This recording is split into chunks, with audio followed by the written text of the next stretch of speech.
Michael with another Manager's Minute. For those of you who are new managers, I hope you're enjoying this series as much as I'm enjoying bringing them to you. We talked last time about an acronym, VUCA: volatility, uncertainty, complexity, and ambiguity.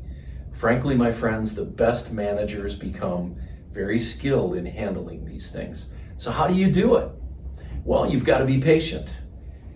Number two, you got to be proactive. You got to be taking the battle to the VUCA rather than the VUCA coming and upsetting your world. How do you do it? Become a master communicator. Talk to your team. Help them to see adversity coming before it gets here. Help them realize that most of what's happening to us is positive, not negative.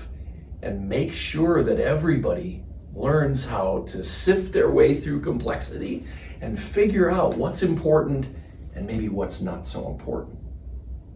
That'd be a great start. We'll see you next time. Thanks for joining us.